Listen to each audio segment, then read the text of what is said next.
गर्भाधान जो है कि नर पशु से वीर्य या शुक्राणु को लेकर मादा पशु में डालना ही क्या है, कृत्रिम गर्भाधान। यानी अपन शॉर्ट में कहें तो नर व मादा का बिना संपर्क के ही संतान उत्पन्न करना क्या कहलाता है, कृत्रिम गर्भाधान। इसके लिए अपन ने कुछ फायदे भी पढ़े थे, नुकसान भी पढ़े थे। सबसे पहले अपन ने विषु में देखा था, तो आप बताओ सन कब थी विषु में? इटली 1780 यही थी। एल जोनी यही था। और किस में की थी? कुतिया में। इसके अलावा भारत में डॉक्टर सही के संपत कुमार 1939। और मैसूर कर्नाटक गाय में। और डेयरी का नाम पैलेस फार्म डेयरी, ये था पैलेस फार्म डेयरी, ये था। इसके अलावा अपने इसके फ़ायदे देखे थे और नुकसान देखे थे। फ़ायदे में क्या था कि एक ही अच्छी जो नस्ल का है, यानी भैंस है, सॉरी पाडा या सांड जो भी है, तो उसका अधिक प्रजनन करवाना। जैसे एक यहाँ पे किशनगढ़ में अपने, तो वो क्या ज़्यादा से ज़्यादा आसपास में, लेकिन मान लो कि अपने को अमेरिका वाला सांड का चाहिए, तो वहाँ का वीर्य अपन ला सकते हैं यहाँ पे। तो उससे क्या होगा कि कम समय में और या एक अच्छी नस्ल के जो है उसका अधिक प्रजनन करा सकते हैं। दूसरा था नस्ल में सुधार, नस्ल में सुधार था। तीसरा था यौन संचरण से, यानी यौन संचरण जो रोग होते हैं उससे अपन बच सकते हैं। और चौथा फायदा था अपना कि जो शारीरिक संगठन के आधार पे असमान है, तो उसमें भी क्या करवा सकते हैं अपन, प्रजनन करवा सकते हैं। और इसके अलावा अपने नुकसान देखे थे। तो नुकसान में पहला नुकसान तो था कृत्रिम गर्भाधान का, कि इसको करने के लिए सुगम व तकनीकी जो एक्सपर्ट है, यानी जो काम में परफेक्ट है इसमें, वो व्यक्ति चाहिए, तो कि हर जगह संभव नहीं है। दूसरा कि इसके जो वीर्य या सीमन है उसको स्टोर करने के लिए अपने को क्या चाहिए, वैज्ञानिक तरीके से -196 डिग्री की नाइट्रोजन चाहिए। अगर ये नहीं हो तो खराब हो जाएगा, ठीक है। और तीसरा क्या था,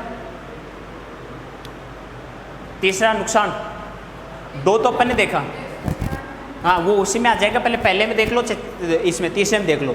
तो दूसरे में क्या था कि अपन -196 डिग्री में रखना चाहिए। थर्ड में भी क्या था कि वीर्य को सुरक्षित करने के लिए -196 डिग्री का तापमान चाहिए, जो कि हर जगह संभव नहीं होता है। और इसके बाद में अपन ने क्या देखी थी, इसकी वो प्रजनन की विधियाँ। पहले जांच भी तो थी वीर्य की, तो जांच थी दो प्रकार से। एक तो था स्थूल परीक्षण व सूक्ष्म परीक्षण। स्थूल में किसकी जांच थी? रंग, वीर्य का रंग, गाढ़ापन और आयतन।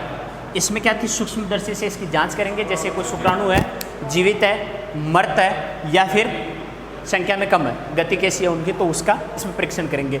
इसके बाद अपन जो कृत्रिम गर्भाधान करेंगे, वीर्य की जांच हो गई। तो अपन ने कल देखा था कि जैसे घोड़ी, गाय या भैंस, गाय भैंस लगभग सेम ही कार्य करती है ना। इसके अलावा बकरी या भेड़ और सूअर। तो इसमें जो कृत्रिम गर्भाधान की विधि थी वो कौन सी थी? वेजाइनल विधि द्वारा। इसमें रेक्टो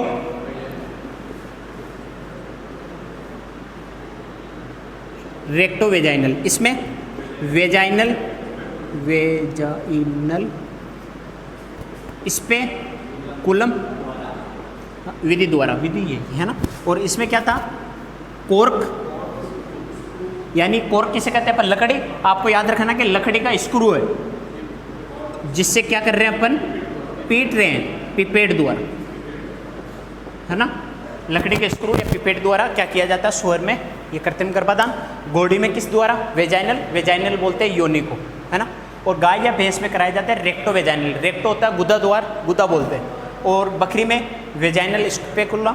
और सुअर में अपन, बकरी में क्या अधिकतर इंजेक्शन लगवाते हैं क्या? नहीं, अधिकतर किस में लगते हैं? तो अपने पास वेजाइनल और रेक्टो वेजाइनल याद होना चाहिए। मैं लास्ट में बता दूंगा वेजाइनल और रेक्टो वेजाइनल क्या होता है। इसके अलावा पढ़ा है कुछ था, याद नहीं था? हो गया ये याद? पढ़ाते इसलिए याद कराने के लिए ना। अब अपन देखते हैं कि नोट में देख लेते हैं, पहले विधि समझ लो, पहले मैं लिखवा दूंगा बाद में, ठीक है। अपन ने सबसे पहले क्या एकत्रित किया था, वीर्य। कितनी विधियाँ थी, 4 विधियाँ। वीर्य एकत्रित करने की विधियाँ थी 4, जिसमें पहली तो क्या थी कि प्राकृतिक रूप से जो संभोग कर रहे हैं योनि से डायरेक्ट अपन वीर्य ले सकते हैं, ठीक है। दूसरा था कि एम्पुला की मालिश, यानी उसको उत्तेजित करके। तीसरा था करंट देके 10 से 15, पूछ सकता है कि कितने वोल्ट का करंट होता है, तो 10 से 15। और चौथा क्या था, कृत्रिम योनि। कृत्रिम योनि का टेम्परेचर 39 से 41। और सबसे अगर पूछ ले के कृत्रिम गर्भाधान में वीर्य एकत्रित करने की सबसे विकसित या सबसे ज़्यादा काम में ली जाने वाली विधि कृत्रिम गर्भाधान की। अब अपन ने देखा कि वीर्य एकत्रित कर लिया, जांच कर ली, सब कर लिया। अब वीर्य को अपन क्या करेंगे, स्ट्रो, या ऐसे बोल सकते हो आप गन। आपने देखा होगा वो इंजेक्शन लगाने से पहले इतनी बड़ी वो छड़ रखते हैं, उसके आगे इंजेक्शन के रूप में स्ट्रो में लगाते हैं। इस स्ट्रो को क्या करते हैं अपन, हिमशितित, है ना, या इसको क्या करते हैं, जमाते हैं। जो बर्फ की जैसे जमाते हैं, इसको क्या करते हैं अपन, और रखेंगे किसमें, इसको हिमशितित या बचाने के लिए, बचाने के लिए लिक्विड नाइट्रोजन, जिसका टेम्परेचर कितना होता है, -195 डिग्री सेल्सियस। रखेंगे किसमें, आपने देखा होगा एक टंकी होती है ना दूध वाली, अरे दूध वाली जैसी, ज़्यादा बड़ी होगी, ये ऐसे टंकी होती है, और डॉक्टर जो होता है उसकी बाइक के यूँ पीछे की साइड बंदी रहती है ना। आपने देखा होगा वो ग्लव्स पहन के इसको निकालता है, और इसके अंदर वो रखा रहता है, यहाँ से ढका हुआ, जो मैंने लिखा स्ट्रो, ये रहती है, जिसमें क्या रहता है, सीमेंट भरा हुआ रहता है, और इसमें एक चिमटे के द्वारा पकड़ता है, वो हाथ नहीं डालता अंदर, चिमटे के द्वारा निकालता है। क्यों, क्योंकि इसका डिग्री टेम्परेचर कितना माइनस में है, वो भी 196 डिग्री। आप ज़्यादा से ज़्यादा 50 तक जाओ जी में तो हालत ख़राब हो जाएगी। तो इसको जो केन है, उसको क्या नाम दिया अपन, तो आम भाषा में क्या बोलेंगे, केन, डिब्बा या टंकी। इसको क्या बोलते हैं कि अपन अगर किसी से ये केन मांग के लाएं उधार, तो दे देगा क्या, नहीं देगा ना। तो अपन क्या कहेंगे, तो किरायो ले ले भाई, क्या ले ले, तो क्रायो केन। क्या नाम है इसका, अपने को अगर ये केन चाहिए तो क्या अपन इसको खरीद के ला सकते हैं, नहीं, लेकिन अपन किस पे ला सकते हैं, किराया पे। मारवाड़ी में क्या है ना, क्रायो ले ले, तो क्रायो केन किसका नाम है, इस केन का, ठीक है। इसमें जो स्ट्रो डाली रहती है वो इसमें रहती है, और ये जो स्ट्रो है ये बनी किसकी होती है, वैसे इस स्ट्रो का जो हमारे भारत में यूज होता है वैसे अलग अलग होती है, जैसे फ्रेंच हुआ, जर्मन हुआ, ये अलग अलग पदार्थ बनी होती है। जो भारत में जो स्ट्रो यूज ली जाती है उसका नाम होता है फ्रेंच सीमन स्ट्रो, ठीक है, फ्रेंच सीमन स्ट्रो, या इसका नाम होता है फ्रेंच मिनी, बाकी सेम नाम रहेगा, फ्रेंच मिनी स्ट्रो या फ्रेंच सीमन स्ट्रो। तो ये किसकी बनी होती है, ये बनी होती है पीवीसी, जानो पीवीसी, पाइप वाला आता है वही पीवीसी है। तो पीवीसी की फुल फॉर्म होती है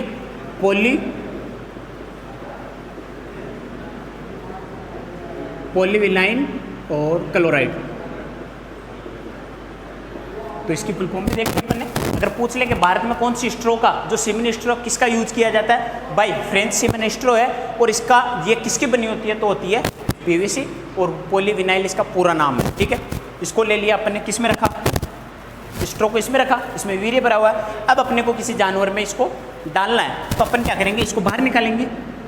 ये यहाँ पे तो क्या है, जमा हुआ है, तो क्या जमे हुए को डायरेक्ट यूज कर सकते हैं क्या, तो अपन कहते हैं कि गुनगुना पानी लाओ रे भाई,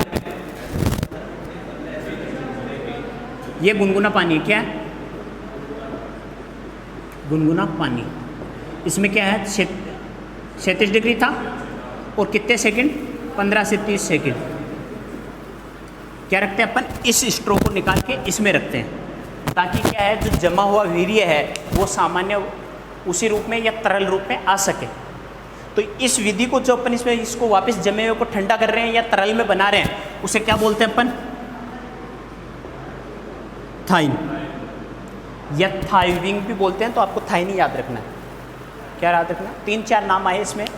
एक तो कि सबसे पहले वीर्य लिया अपने, वीर्य की जांच कर ली, फायदे नुकसान अपने पिछली क्लास में देख लिए थे। इसके अलावा वीर्य स्ट्रो में भर के रखते हैं, और स्ट्रो को जो भर के रखते हैं उसे क्या करते हैं अपन, हिमशित या जमाते हैं। वो किस में जमाते हैं, तो एक ये केन है, इसका केन का नाम क्या है, क्रायोकेन इसका टेम्परेचर कितना होता है? -196 डिग्री। क्यों होता है? क्योंकि इसमें लिक्विड नाइट्रोजन भरी होती है ना। तो लिक्विड नाइट्रोजन भरी होती है, इसको फिर जमी हुई वीर्य या स्ट्रो को निकाल के अपन किस में रखते हैं? गर्म या गुनगुने पानी में, जिससे ये क्या होता है, जमा हुआ है वो क्या होता है, वापस तरल अवस्था में बदल जाता है। उसे कौन सी विधि बोलते हैं? थाइन। और इस थाइन के बाद जो सामान्य है उसको मादा की योनि में, जैसे मादा जंतु है उसकी योनि में डालते हैं, तो वो अपन ने लिखा था वेजाइनल विधि और रेक्टो वेजाइनल विधि। तो रेक्टो वेजाइनल विधि देखो, ठीक है, इसमें पूछा हुआ था कि रेक्टो वेजाइनल तो यानी डायरेक्ट योनि द्वारा है, लेकिन रेक्टो द्वारा है कि उसका जो ये बायां लेफ्ट हैंड है उसको गुद्दा से अंदर डालेगा और वहाँ पे पता लगाएगा। और डालने वाला भी एक्सपर्ट होना चाहिए। सावधानियाँ तो आप बता सकते हो कि नाखून नहीं होने चाहिए, ठीक है, हाथ में कोई चोट वोट नहीं होनी चाहिए, ग्लव्स पहने हुए होने चाहिए। आपको पता है वो आते फिर साबुन से धो के ग्लव्स पहनता है, डालता है, तो वो डालता रेक्टो तक जाता है, यानी गुद्दा द्वार जाते हैं वेजाइनल में। लेफ्ट हैंड तो गुद्दा में और राइट हैंड जो है उसमें इंजेक्शन गन है, AI गन बोलते हैं जिसे, और या स्ट्रो भी बोल सकते हो आप, वो अपने हाथ है। तो उसको क्या करते हैं कि रेक्टो से एक हाथ तो अंदर है, दूसरा जो वेजाइनल यानी योनि द्वारा राइट हैंड अंदर डालते हैं और उसके द्वारा उसको इंजेक्शन को अंदर छोड़ देते हैं। आया समझ? रेक्टो इसमें पूछ सकता है कि लेफ्ट हैंड गुद्दा में कौन सा, तो ये अपन ने बता दिया और लिखवा भी दूंगा मैं। तो ये क्या है? Recto vaginal. और बहुत सी जगह इसमें क्या कहते हैं कि रेक्टो वेजाइनल में जो इंजेक्शन लगा रहा है वो ध्यान होना चाहिए कि 45 डिग्री के आधार पर लगे। इंजेक्शन डाल दिया सीधा नहीं, 45 डिग्री। बहुत से लोग उसे बताते हैं कि जो अपने योनि द्वारा वीर्य एकत्रित किया था वो 45 डिग्री पे होना चाहिए। तो आपको ये याद रखना कि जो रेक्टो वेजाइनल विधि द्वारा अपन वीर्य छोड़ते हैं योनि में, वो कितने डिग्री का होना चाहिए? Angle 45 degree. ये अपना कृत्रिम गर्भाधान कंप्लीट है। ठीक है, लिखे?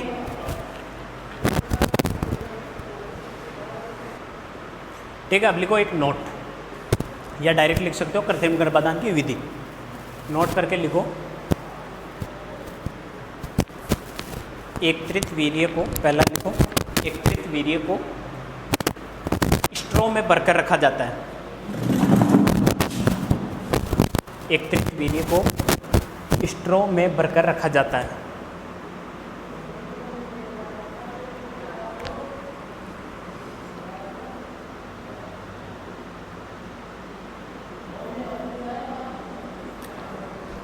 ठीक है, दूसरी लाइन में लिखो, इस वीर्य स्ट्रो को या वीर्य को जमाकर या हिमसित कर कर रखा जाना चाहिए।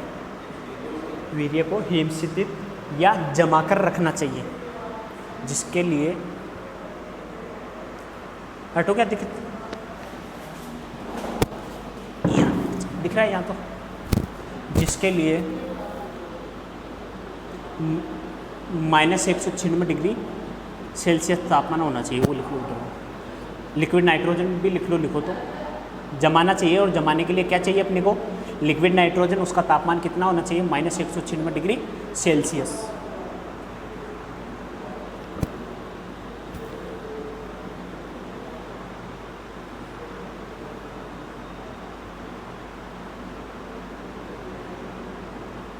ठीक है,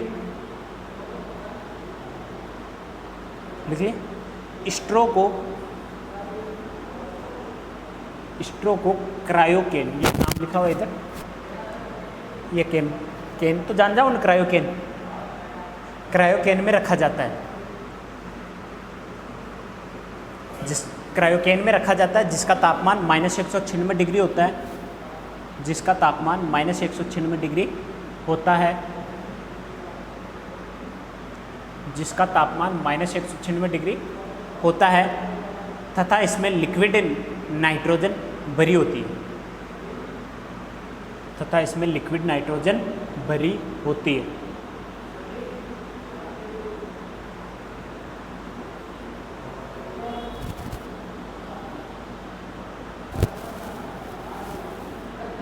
हो गया? अभी इसको तो लिख लिया क्रायोकेन वाला। अगली लाइन में लिखो, वीर्य स्ट्रो को क्रायोकेन से निकालकर गुनगुने पानी में, पानी के ब्रैकेट में लिख लेना 36 डिग्री लगभग, है ना। गुनगुने पानी में 15 से 30 सेकंड रखा जाता है। रखा जाता है जिसे थाइन या थाइविंग, ये लिख लो आप, तो थाइविंग छोड़ो, थाइन ही लिख लो, थाइन कहते हैं। ठीक है, और इसके द्वारा क्या हो जाएगा, ये जमा हुआ जो वीर्य है वो किस में बदल जाएगा, लिक्विड में। इसमें लिख लो तथा जमा हुआ सीमन, तथा जमा हुआ सीमन पुनः तरल में बदल जाएगा। जमा हुआ वीर्य लिख लो या सीमन लिख लो, पुनः तरल अवस्था में बदल जाएगा, पुनः तरल अवस्था में बदल जाएगा।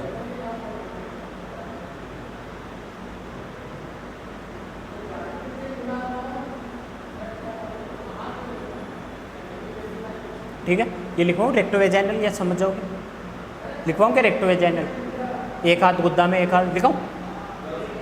अगली लाइन में लिख लो गाय या भैंस में, गाय या भैंस में, गाय या भैंस में कृत्रिम गर्भाधान रेक्टोवेजाइनल विधि द्वारा होता है।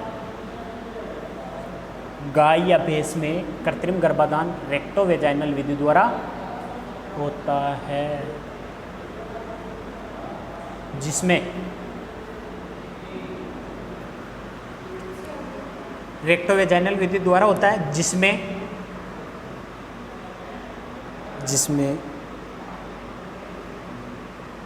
व्यक्ति लिखो जो इंजेक्शन लगा रहा है या जो कृत्रिम गर्भाधान कर रहा है उसका जो बायां हाथ है, उसमें लिख लो व्यक्ति का बायां हाथ रेक्टो, व्यक्ति का बायां हाथ रेक्टो ब्रैकेट, ये रहा रेक्टो, रेप्टो नहीं, रेप्टो कौन के में ले लो, रेक्टो और ब्रैकेट में लिखना गुदा, गुदा द्वार, रेक्टो या गुदा में, गुदा से डाला जाता है, तथा राइट हैंड यानी सीधा हाथ, सीधा दाया हाथ में एआई गन या स्ट्रो, जो स्ट्रो में था ना उस गन में लोड करेगा और क्या करेगा, योनि से